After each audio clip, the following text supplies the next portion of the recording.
Sejamos bem-vindos ao nosso encontro sob a luz do Evangelho de Jesus.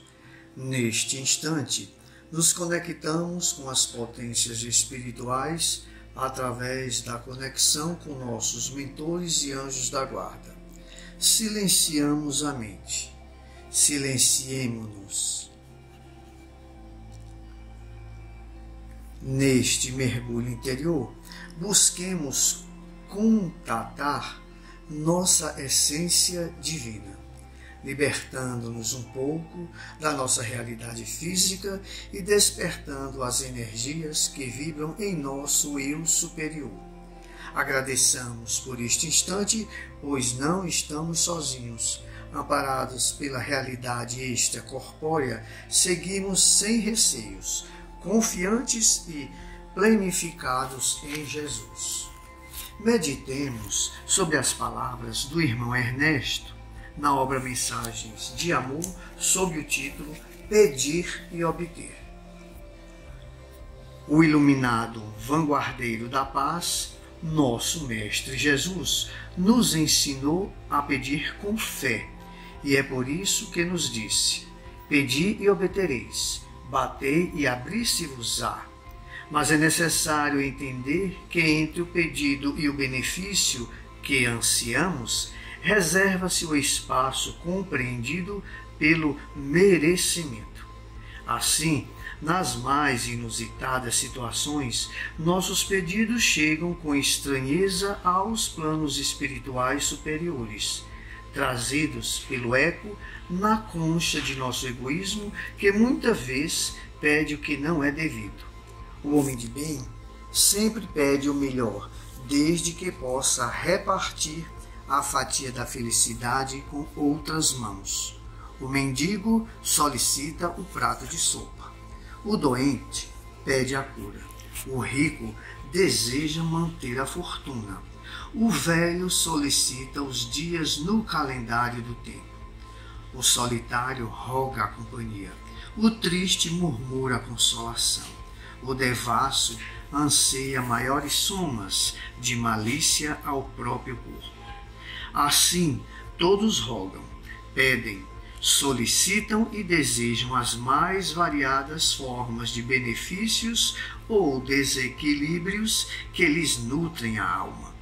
Procuremos agir com sabedoria, aguardando a resposta do alto aos nossos apelos, reconhecendo que mais vale a paz de nosso coração na confiança imorredora, pois Deus saberá a medida justa daquilo que façamos por merecer. Gratidão.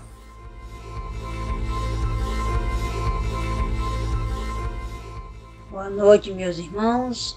Vamos à leitura do capítulo de hoje, do Evangelho de hoje, do capítulo 18º, muitos os chamados e poucos escolhidos. Item 12, muito se pedirá àquele que muito recebeu.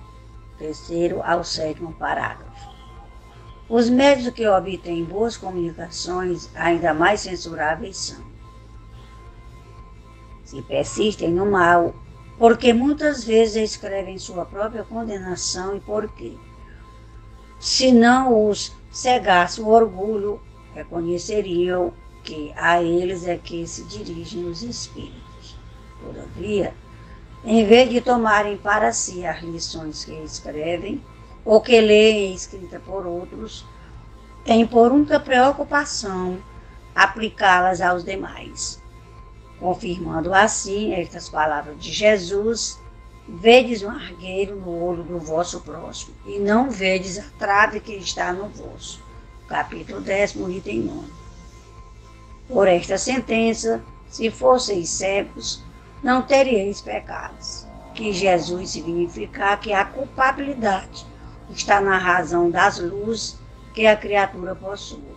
Ora, os fariseus, que tinham a pretensão de ser, e eram, com efeito, os mais esclarecidos da sua nação, mais culposos se mostravam aos olhos de Deus do que o povo ignorante. O mesmo se dá hoje.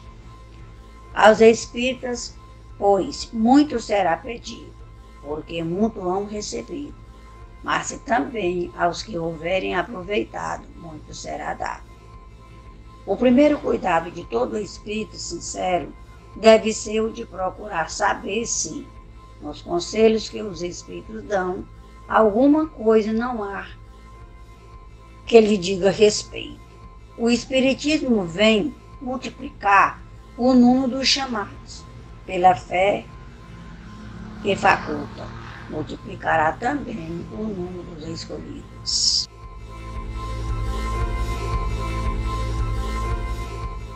Que nesses momentos de reflexão acerca do Evangelho segundo o Espiritismo, possamos absorver o máximo de esclarecimento para que a bússola maior, que é o Evangelho de Jesus, possa estar nos guiando em cada passo das nossas vidas. No que diz respeito ao capítulo 18, muitos chamados, poucos escolhidos, especificamente nos textos que se seguem, nas mensagens onde Jesus nos orienta que muito se pedirá àquele que muito recebeu, vamos lembrando que quanto mais esclarecimento temos, quanto mais conhecimento adquirimos, mais responsáveis seremos para com as nossas atitudes, com as nossas tarefas, com a missão que temos nesta vivência das nossas vidas, das múltiplas existências que temos. Traz-nos as reflexões acerca das comunicações trazidas pelos médiuns, por aqueles que são conhecedores de suas responsabilidades como medianeiros entre o plano espiritual e o plano físico. Muito orgulhoso seria aquele que tivesse recebido mensagens e que essas mensagens pudessem servir apenas para os outros e não para si. Nesse sentido, nos lembra Jesus que é necessário responsabilizar-se a cada um que não enxerga as suas próprias falhas. E Jesus nos lembra: se fosseis cegos, não teríeis pecados. Mas se dizemos que enxergamos, aí sim está a nossa grande responsabilidade para com as tarefas que abraçamos. Nos lembram os estudos de que é muito importante pensar que o Evangelho está ao alcance de todos, que os ensinos dos Espíritos, que estão por toda parte, nos permitem essas máximas para que a gente possa compreender, possa sentir e possa praticar no nosso dia a dia. Importante que esse conhecimento do Evangelho possa estar implicando nas nossas vivências, no nosso dia a dia. Este conhecimento está proporcionalmente ligado à responsabilidade pelos atos das nossas vidas. E aí, quanto mais conhecemos e não vivenciamos, mais severamente seremos cobrados por aquilo que não praticamos. Assim, é muito importante que compreendamos que a nós espíritas, com os esclarecimentos que temos da nossa vivência, principalmente aqueles que têm a capacidade e o compromisso mediúnico, que possam sentir que todos os pensamentos que nos chegam, que todas as orientações que nos chegam, que elas sirvam primeiramente para cada um de nós. No livro Seara dos Médiuns, Emmanuel nos lembra que no trato da mediunidade não andemos à cata de louros terrestres, nem mesmo esperemos pelo entendimento imediato das criaturas. Lembra-nos Emmanuel: age e serve, ajuda e socorre sem recompensa. Recordemos Jesus e os fenômenos do Espírito. Ainda criança, ele se submete no templo ao exame de homens doutos, que lhe ouvem o verbo com imensa admiração, mas a atitude dos sábios não passa de êxtase improdutivo. Até Jesus, com toda a sua sabedoria, se permitiu ser ouvido por aqueles que se consideravam seres mais esclarecidos na terra. E continua Emmanuel ao final desta mensagem dizendo: não detenhas assim qualquer ilusão à frente dos fenômenos medianímicos. Encontrarás sempre por toda parte muitas pessoas beneficiadas e crentes, como testemunhas convencidas e deslumbradas diante deles. Mas apenas aquelas que transfiguram a si mesmas, aperfeiçoando-se em bases de sacrifício pela felicidade dos outros, conseguem aproveitá-los no serviço constante em louvor do bem.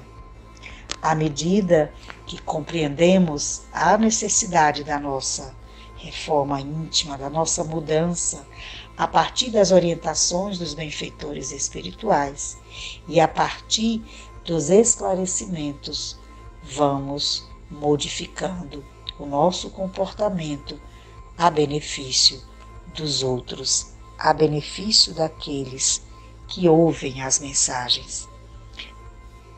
Então, é importante lembrarmos do nosso compromisso, da nossa responsabilidade, do nosso cuidado como espíritas sinceros, de procurarmos saber que nos conselhos que os espíritos dão, alguma coisa há de nos dizer respeito.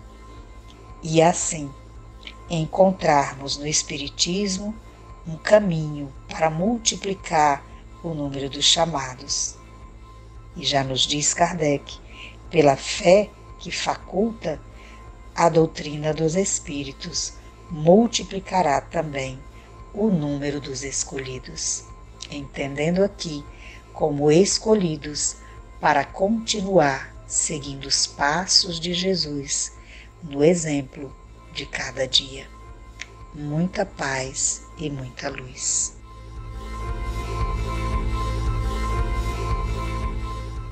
Senhor Deus Pai Todo-Poderoso, protege teus filhos de todos os males. Espíritos amigos, ilumina os nossos caminhos e derrama sobre as nossas águas os fluidos necessários para seguirmos a nossa caminhada.